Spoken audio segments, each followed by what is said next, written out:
자, 제가 그 미국 시카고에 그서 이제 부목사로 사역할 때의 일입니다.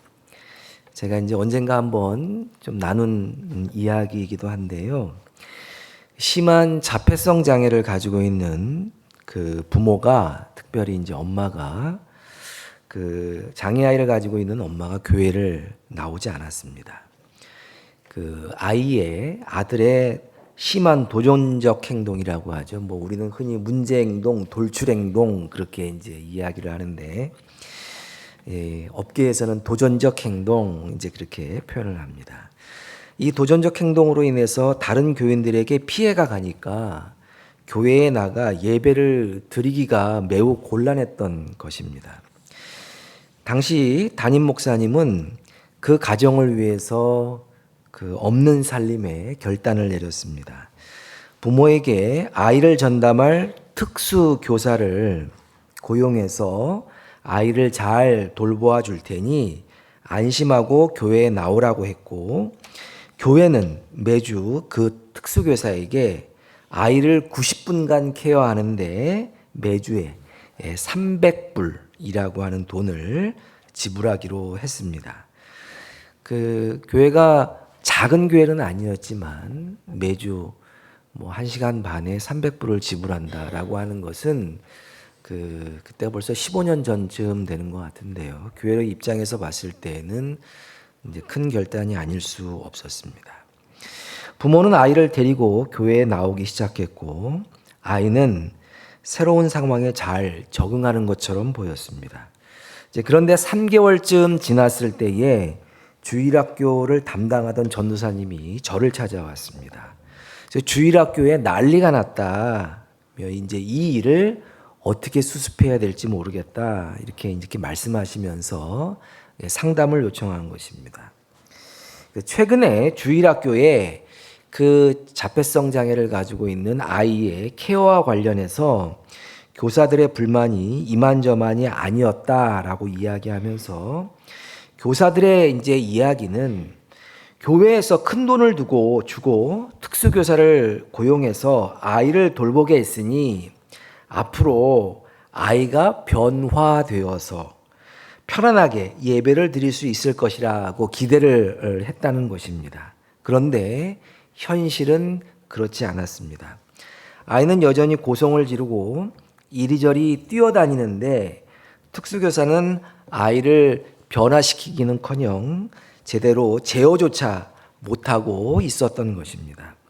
설상가상으로 다른 한 여자 교사가 그 아이를 제어하려고 아이의 손을 딱 잡는 순간 그 아이가 그 손을 뿌리치고 여교사의 손을 뿌리치고 여교사의 가슴을 이렇게 만졌습니다.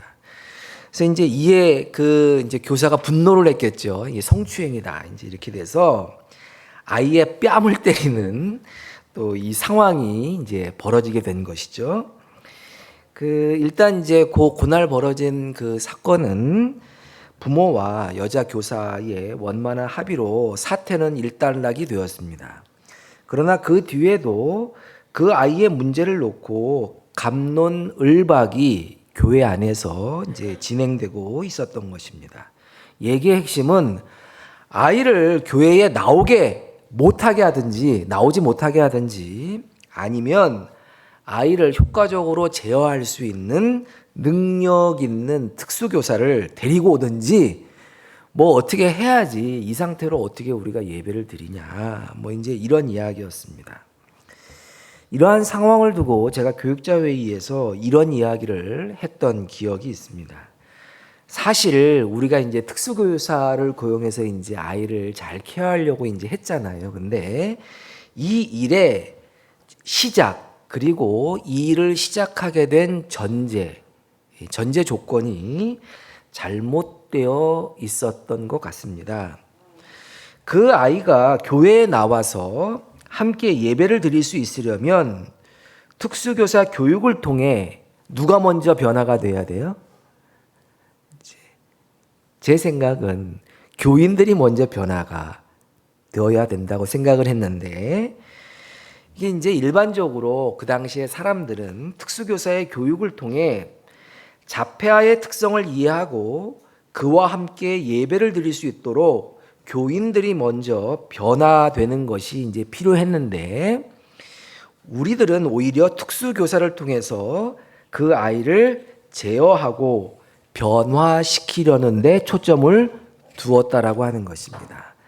다시 말해서 우리 자신을 먼저 변화시키는 것이 목표가 되었어야 하는데, 이제 그런 자폐성 장애 아이들, 그 발달 장애인들과 함께 예배를 드리려면 변화가 가능한 우리가 먼저 어떻게 해야 돼요? 이제 변화가 되어야 하는데, 바뀌기 어려운 아이를 먼저 우리들이 원하는 대로 바꾸는 것이 목표가 되어버리는 상황이 전제가 되었다라고 하는 것입니다.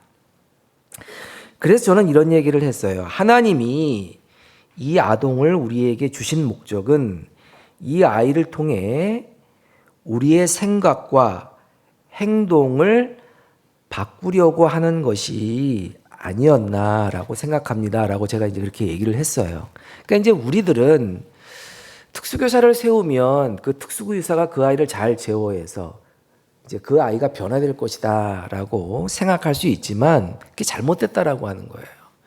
그러니까 우리와 다른 사람과 함께 예배드리기 위해서는 그 사람의 특성을 이해하고 그 사람과 함께 살기 위해서, 함께 지내기 위해서 우리가 어떻게 변화되어야 되는가에 초점을 맞춰야 되는데, 그렇게 하지 못한 부분에 대해서 이야기를 나눴던 기억이 있습니다. 남의 일인 것 같지만 사실 우리 모두의 일이 될 수 있기에 저는 이 이야기를 다시 한번 공유했습니다. 우리들은 변화, 성숙에 대해서 많은 설교를 듣지요. 변화해야 합니다. 우리가 그리스도의 장성한 분량에 이르기까지 성숙해야 합니다.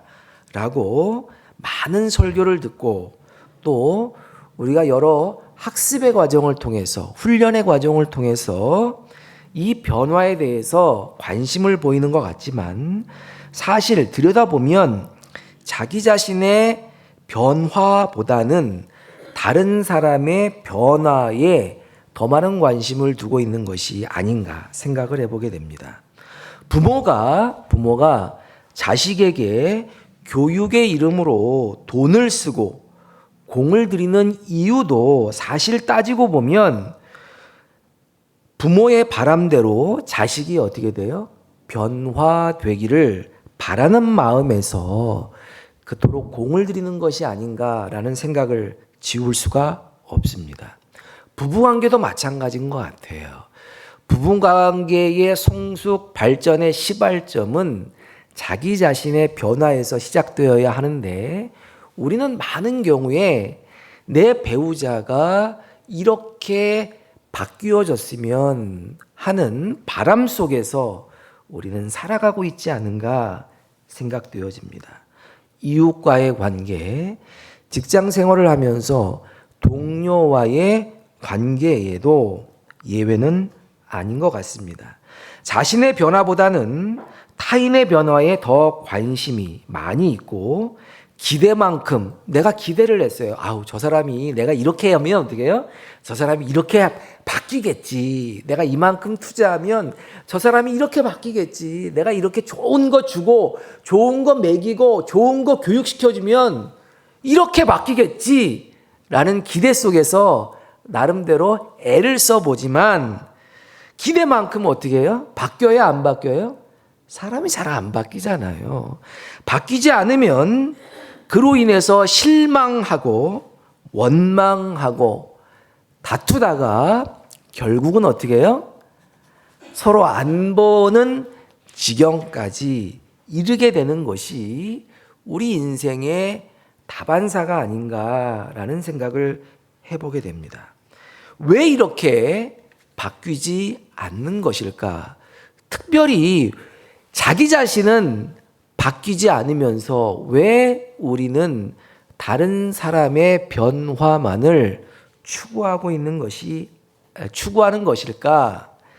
그것은 관심의 초점이 자기 자신의 내면에 있지 않고 보이는 외부에 있기 때문이다라는 생각을 해보게 됩니다.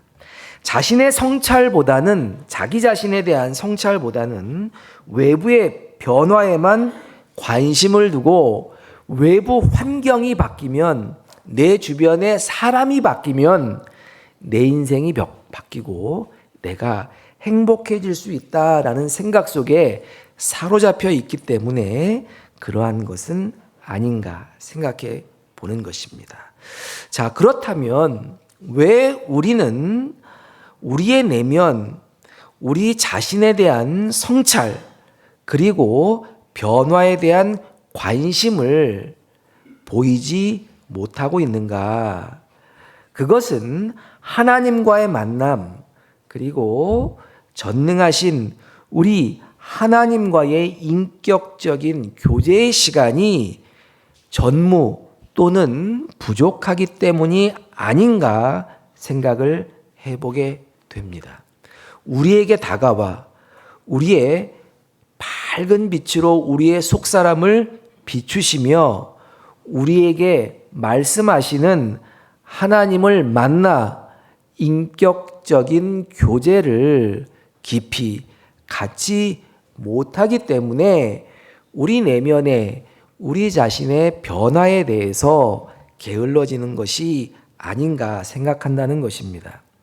하나님과의 인격적인 만남, 교제가 없기 때문에 우리의 신앙은 무엇으로 변질이 됩니까? 종교로 변질이 되고, 하나님의 말씀은 무엇으로 변질이 됩니까? 율법으로 변질이 되어서 우리는 우리 자신도 모르게 하나님의 위치에서 다른 사람을 판단하고 정죄하고 늘 평가하다 보니 우리의 삶이 활력을 잃어버리고 변화를 기대할 수 없는 상황에 이르게 된다는 것입니다. 참으로 무서운 것은 신앙이 종교가 되는 거예요. 그리고 말씀이 우리의 삶을 살아 역사하여 우리의 삶을 변화시키는 것이 아니라 율법이 되어서 율법주의화된 우리 자신이 다른 사람을 바리새인과 같이 평가하고 비판하는 것, 이것이 참으로 종교의 비극, 그리고 우리의 삶에 참으로 큰 비극이 아닌가라는 생각을 해보게 됩니다. 자, 본문으로 돌아오겠습니다. 우리는 이사야의 선지자, 예언자로서의 소명에 관한 기록을 오늘 본문을 통해서 볼 수가 있습니다. 특별히 오늘 우리가 함께 읽은 본문은 이사야가 언제 어떻게 하나님을 만났고 하나님을 만났을 때에 그 반응이 어떠했는가, 그리고 그 만남으로 인해서 그의 인생이 어떻게 변화되었는가에 대해서 말씀하고 있습니다. 우리는 짧은 시간이지만 이 본문을 통해 이사야가 하나님을 만난 그의 인생이 변화된 것처럼 하나님을 만나 인생이 변화되는 은혜가 있게 되기를 주님의 이름으로 축원합니다. 이사야서 6장 1절부터 3절 말씀을 다시 한번 읽어보겠습니다. 자, 시작. 우시야 왕이 죽던 해에 내가 본즉 주께서 높이 들린 보좌에 앉으셨는데 그의 옷자락은 성전에 가득하였고 모시고 섰는데 각기 6 그 둘로는 자기의 얼굴을 가리었고 그 둘로는 자기의 발을 가리었고 그 둘로는 날며 서로 불러 이르되 거룩하다 거룩하다 거룩하다 만군의 여호와여 그의 영광이 온 땅에 충만하다.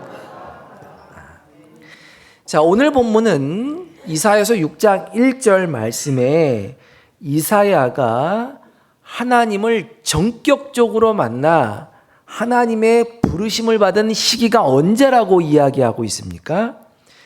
우시야 왕이 죽던 해라고 명확하게 기록하고 있는 것을 볼 수가 있습니다. 자세한 시대적인 배경은 생략하고 한 가지 우리들이 알아야 할 것은 이사야는 당시에 왕실을 자유롭게 드나드는 고위 제사장이었습니다. 우시아는, 그리고 그 당시에 왕이었던 우시아는 이사야의 정치적인 후견인이었다라고 이야기할 수 있습니다. 자, 우시아는 이사야를 정치적으로 후견하였고, 이사야는 왕실을 자유롭게 드나들면서 하나님의 말씀을 이야기하는 그러한 위치에 있었다라고 하는 것입니다. 이사야는 사실 이때까지만 해도 하나님이 그리 필요하지 않았던 사람일 수도 있습니다. 왜냐하면 제사장이었지만 제사장으로서, 그리고 왕과 가까운 사람으로서 왕실에서 하나님의 말씀을 선포하는 그러한 자격이 있었지만, 실제로 자신을 돌보고 자신을 후원해주는 사람은 누구였습니까? 하나님이 아니라 왕이었기 때문에 그러했습니다. 왕의 정치적 뒷배경이 있었기 때문에, 우시아라고 하는 아주 강력한 정치적 뒷배경이 있었기 때문에 하나님을 전적으로 의지하려고 하는 그러한 마음가짐은 없었지 않았는가라는 추측을 해볼 수 있다는 것입니다. 사람들은 저마다 자신이 생각하는 강력한 의지가 있을 때에 하나님을 의지하지 않고, 실제로 하나님을 의지한다고 하면서 그것을 또는 그 분을 의지할 때가 있음을 우리는 잘 알고 있습니다. 따라서 우리는 하나님과의 만남을 가로막는 것이 무엇인가 되돌아봐야 할 필요가 있습니다. 이사야에게 우시아라고 하는 강력한 정치적 뒷배경이 있었던 것처럼, 사실은 우리가 하나님의 자녀로서 하나님을 전적으로 의지해야 함에도 불구하고 하나님께 대한 전적인 의지를 가로막는 그 무엇이 있다면 그것이 돈이 되었다고, 그것이 사람, 그것이 부모, 그것이 무엇이 되었든지 간에 그것이 도대체 무엇인지, 내가 그것 때문에 그것을 의지하느라고 하나님을 의지하지 못하고 있다고 한다면 그것이 무엇인지 알아야 한다라고 하는 것입니다. 또 우리는 우리의 배우자 또는 자녀에게 하나님 노릇을 하고 있지 않는가 되돌아봐야 합니다. 우리의 자녀들이 하나님을 의지해야 할 때 아버지가 우리 자녀의 하나님 노릇을 하며 아빠를 바라보게 하고 있지는 않는가? 내 아내가 하나님 대신 나를 바라보게 하고 있지는 않는가? 우리는 우리 자신을 되돌아봐야 한다라고 합니다. 자신의 이 작은 얼굴로 거대하신, 광대하신 하나님의 얼굴을 가리워버리는 그러한 어리석은 짓을 하고 있지 않는가 또한 생각해 보아야 한다는 것입니다. 자, 그런데 오늘 본문에서는 우시아 왕이 죽던 때에 이사야가 하나님을 만나게 되고 비로소 선지자로서 소명을 받게 되는 것을 볼 수가 있습니다. 이사야의 인간적인 뒷배경이 사라졌을 때 성소에서 거룩하신 주님을 만나게 되는 놀라운 은혜를 경험하게 되는 것입니다. 혹시 우리 중에 사업이 망했다고, 있던 돈을 다 잃어버렸다고, 건강을 잃어버렸다고, 아니면 관계에 실패했다고 낙심하는 분들이 있습니까? 만약에 내가 그것을 의지함으로 하나님을 온전히 바라보지 못하고 하나님을 온전히 의지하지 못했다고 한다면 오히려 지금이 하나님을 깊이 만날 수 있는 은혜였다라고 하는 것을 기억하시길 주님의 이름으로 축원합니다. 자, 우시아 왕이 죽던 해에 다시 말해 정치적 배경이 사라졌을 때에 이사야는 성소에서 거룩하신 주님을 만나 은혜를 체험하고 소명을 받게 됩니다. 자, 근데 이때 이사야의 반응은 크게 두 가지로 요약해 볼 수가 있습니다. 첫 번째는 전능하신 하나님의 임재 앞에 엄청난 매력을 느끼게 되는 것을 볼 수가 있습니다. 천사들의 찬양을 받는 하나님의 모습 속에서 인간의 언어로 표현할 수 없는 아름다움을 느끼게 되는 것입니다. 청년 때에 아름다운 이성을 만나 이성의 매력에 빠져들듯이, 아니 그것과는 비교할 수 없을 정도의 큰 매력에 빠져 헤어나올 수 없는 기쁨에 빠져드는 이사야의 모습을 발견할 수 있는 것입니다. 이사야는 하나님을 만나 더 가까이 가고 싶고, 더 가까이 가서 더 깊은 교제를 하고 싶은 열망을 느끼게 되었습니다. 자, 첫 번째 감정은 매혹의 감정입니다. 자, 그런데 이와 어찌 보면 상반되는 또 다른 감정을 느끼게 됩니다. 두 번째로 느끼게 되는 감정은 하나님의 거룩하심 속에서 자신의 더러움, 그리고 자신의 부족함, 불결함을 발견하고 큰 두려움에 빠지게 되는 것입니다. 하나님께 가까이 가고 싶지만 죄로 말미암아 가까이 갈 수 없는 자신을 발견하고 이사야는 화로다, 내가 망하게 되었도다 라고 고백하고 있는 것을 볼 수가 있습니다.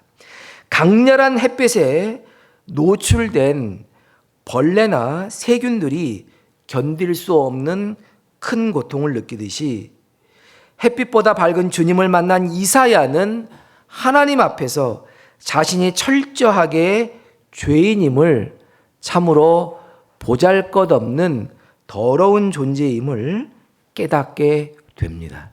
그래서 우리 신앙의 선배들은 참 많이 은혜 받고 불렀던 그러한 찬양이 있지요. 벌레만도 못한 내가, 이제 그러한 벌레만도 못한 내가, 이런 찬양을 실제로 불렀던 것을 우리들은 알고 있습니다. 이 죄로 말미암아서 그 거룩하신 빛 앞에서 노출된 자기 자신의 죄로 말미암아 자기 자신이 죽게 되었다라고 하는, 망하게 되었다라고 하는 자각을 하게 된 것입니다. 사실 모든 그리스도인의 시작, 그리고 모든 그리스도인의 삶의 시작은 이사야의 이런 경험으로부터 시작되어야만 합니다. 세상 사람이 예수 그리스도를 알지 못하는, 하나님을 알지 못하는 세상 사람이 그리스도인이 되는 것도 무엇으로부터 시작되어야 합니까? 내가 죄인이라고 하는, 그리고 이 죄의 문제를 내가 스스로 해결할 수 없다라고 하는 자각으로부터 시작된다라고 하는 것입니다. 나는 죄인이며 죽을 수밖에 없는, 지옥에 갈 수밖에 없는 참으로 연약한 존재인데 내 힘으로 이 문제를 해결할 수 없다는 것을 알고 회개함으로써 주께로 삶의 방향을 바꾸어 돌이키는 이 일로부터 우리 그리스도인의 인생이 시작되어진다라고 하는 것입니다. 그리스도인의 하루도 똑같습니다.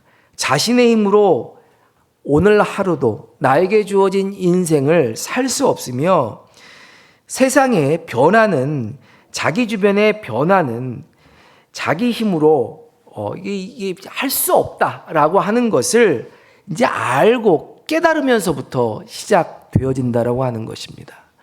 우리가 태어나서 우리가 아침에 일어나서 눈을 뜨고 하루를 시작하지만 1분 후, 10분 후에 나에게 어떠한 일이 닥치게 될지 우리는 전혀 알 수가 없지요. 이만큼 우리는 한 치 앞을 내다볼 수 없는 연약한 존재입니다. 내가 살 수 있는 유일한 비결이요 힘은 오직 전능하신 하나님 아버지께로부터 옵니다 라고 하는 것을 고백하고 하나님을 의지할 때 우리는 진정으로 복된 하루를 시작할 수 있다라고 하는 것입니다. 사명의 시작도 마찬가지입니다.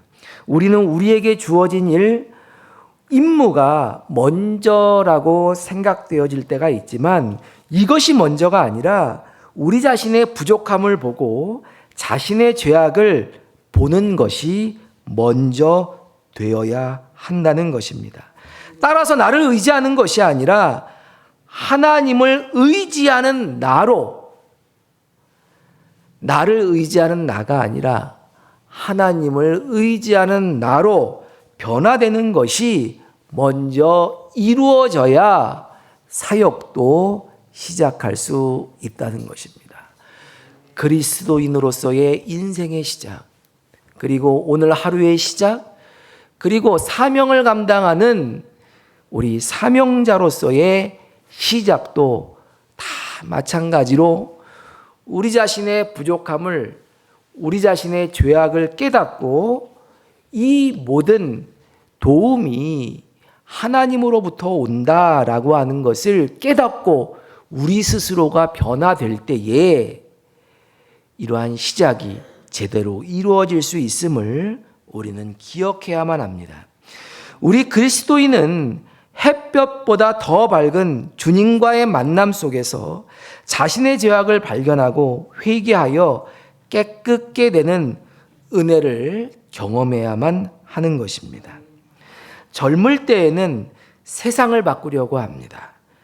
세계를 품으며 세계 선교를 위한 기도도 많이 하지요. 그러나 나이가 들고 철이 들면서 자기 자신, 내가 세계를 바꾸려고 했는데 내 자신 한 몸도 바꾸기 쉽지 않다는 것을 성숙한 그리스도인이라면 깨닫게 될 것입니다. 내 주변에 있는 사람은커녕 이 딱딱한 내 자신 하나 바꾸기가 참으로 쉽지 않구나라고 하는 생각을 할 수 있다는 것입니다. 수많은 그리스도인들이 관계 속에서 상처받고 고통받고 아파하고 바뀌지 않는 남편, 바뀌지 않는 아내, 바뀌지 않는 부모, 바뀌지 않는 며느리, 바뀌지 않는 자식, 바뀌지 않는 직장 상사, 그리고 바뀌지 않는 교인들을 보면서 굉장히 힘들어하며 고통 속에 살아가고 있습니다. 그러나 우리의 시선과 관심이 여기에만 머물러 있다고 한다면 우리에게 어떠한 변화도 일어나지 못할 것입니다. 오히려 우리는 우리 주변 세계의 변화에 앞서 햇빛보다 밝은 주님을 만나 우리의 내면의 더러움을 보고 우리 먼저 바뀌어지는 역사가 있어야 할 줄로 믿습니다. 우리 자신이 변화되어 바뀔 때에 다른 사람의 변화도 감지할 수 있다라고 하는 것입니다. 오늘 우리는 광장에 나가서 이 세계의 변화, 나라의 변화를 위해서 함께 목 놓아 주님을 찬양하며 기도하는 시간을 갖고자 합니다. 그러나 우리가 나가면서 이에 앞서 함께 기억하고 우리가 기도해야 할 것은 이사야가 햇빛보다 밝은 주님을 만나 화로다 내가 망하게 되었더라 라고 하는 고백을 하며 자기 자신이 먼저 바뀌어 이스라엘 백성들 앞에 하나님의 말씀을 선포하는 선지자, 예언자의 역할을 감당했던 것처럼 우리도 먼저 변화해야겠다라고 하는 그러한 회개의 외침이 있어야 할 줄로 믿습니다. 날마다 하나님의 말씀과 기도 속에서 자신이 변하지 않는 자신의 모습을 잘 바라보고 죄로 물든 자신의 모습을 발견할 때, 그리고 돌이킬 때에 진정한 변화는 찾아올 수가 있습니다. 이사야가 주님을 만나 자신이 먼저 바뀌었던 것처럼 주님을 만나 우리 자신이 바뀌고 또 우리 가정이 바뀌고 교회가 바뀌고 세계가 바뀌는 은혜를 체험하게 되시기를 주님의 이름으로 축원합니다. 기도하겠습니다.